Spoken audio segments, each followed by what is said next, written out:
And now, the reason I've been going through the Breonna Taylor fact pattern in great detail here is so that you know how full of crap our members of the media and celebrity class are. Just absolutely full of crap. So Joy Reid, who's awful, and given a show on MSNBC, despite the fact that she has bad old tweets that would get anybody else canceled, but apparently somebody went back in time and hacked her blog back in like 2003. Anyway, she went on MSNBC and she says, this decision by Daniel Cameron, it's a Black Lives Don't Matter ruling. Oh, is it, Joy? Then you explain to me how legal liability attaches to the legal performance of a no-knock raid that ends with somebody shooting at the cops and then returning fire and accidentally hitting a third party. You explain that. Here was Joy Reid saying it's a Black Lives Don't Matter ruling. Again, the narrative overcomes the facts every time. This was a Black Lives Don't Matter ruling because they said that her life was irrelevant, that the life of her boyfriend who was in the apartment with her didn't matter, that he attempting to defend her was the crime. The potential crime was him trying to defend his castle. So the castle doctrine is wiped away when police bust into your home. You don't have the right to defend yourself. Well, actually, that's not really true, considering that in this particular case, the guy who shot at the police was not tried, right? They released him. Originally, they charged him. And you do not have the right to resist arrest. So it was unclear whether he thought he was resisting arrest, in which case they could have charged him with attempted murder of a police officer, or whether he thought that he was firing on somebody just randomly breaking into his apartment. That's why they released him. He didn't end up in jail, did he? Then Joy Reid tweeted out, damn, this wasn't just a Black Lives Don't Matter decision. It was an only White Lives Matter decision. My God, this country can't get out of the 1920s. Can't it, Joy? Really can't it?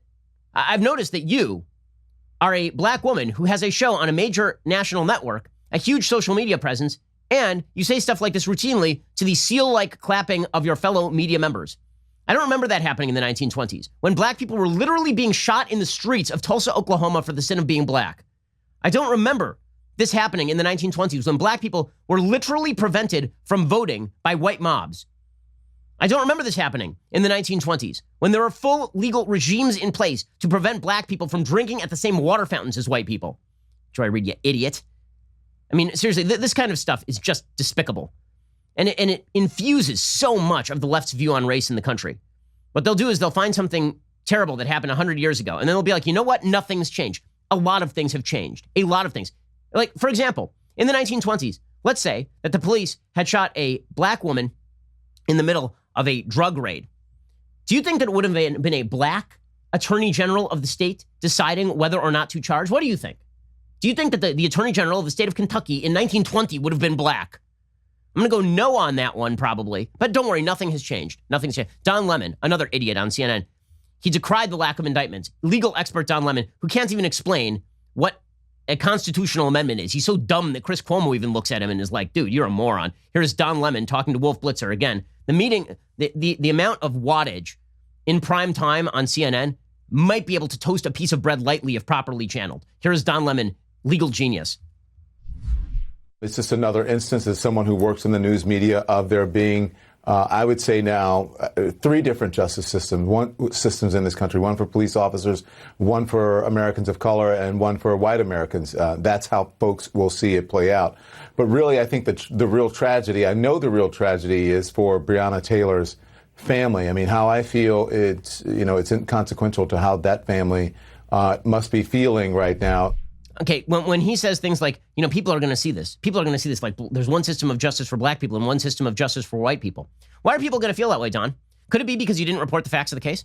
Could it be because you don't give two damns about the facts of the case? Could it be because you don't even bother with the legal analysis? I mean, meanwhile, MSNBC, again, repository of all virtue. They have Al Sharpton, a two-time quasi-riot inciter and falsifier of actual criminal activity by Tawana Brawley, and blaming police and DAs for a false rape that never happened. This guy, they're bringing on MSNBC to talk about race-based cases. It's just wonderful. Our media are fomenting racial unrest in the country, and they are doing it with a broad sense of their own virtue. Here is Al Sharpton. How this guy remains on TV after being the kind of piece of crap he is beyond me. Here's Al Sharpton. I think it's grossly insufficient. It does not deal with the fact that the life of Breonna Taylor was taken. It does not address being a victim of being killed. The value of her life is not at all addressed in these charges. You could get endangerment if you shot in the air at nothing. You took a woman's life. In returning fire from a person who was firing upon you during a no-knock drug bust. What? And this was the media. The media are fomenting this stuff. They want this stuff. The media want conflict. Whether they want conflict on the level of what happens after the election, as we'll see, or whether they want conflict when it comes to race-based violence in the country. MSNBC hosts a guy named Jason Johnson, and he literally says, you cannot go anywhere if you're black in America. You can't go anywhere if you're black in America to be safe. It's weird because there are 43 million black Americans. The number of unarmed black Americans who are shot by police every year numbers under 20. But apparently, if you're black in America, you literally can go nowhere, anywhere to be safe in America. Amazing stuff from Jason Johnson. If cops busted into my house right now and shot me on the air, what Daniel Cameron basically told America is that that would be legal. If they thought that there was something wrong, I could be shot in broad daylight on national television in my house because the cops can break in and shoot whoever they want if they're concerned. No, no. Okay, just stop this moron. That's fundamentally untrue. That is the greatest lie. The cops could not break down Jason Johnson's door in the middle of a broadcast and shoot him. You know what they would need to do? If that were to happen, God forbid, you know what would have to happen? Number one, they would have to have a no-knock drug warrant taken out with a judge. 2, they would have to bust through the door. 3, Jason Johnson would have to fire on them before they fired on him in order for that to happen. They were returning fire. So no, they can't do what Jason Johnson just said and bust down my door if they think something is wrong and then just shoot me in cold blood. No, they cannot do that. They would go to jail for that. Okay, but apparently, again, this is the media fomenting the idea that black Americans are living under the boot of white Americans in the same way that black Americans were living under the evils of white supremacy for at least several centuries of America's existence.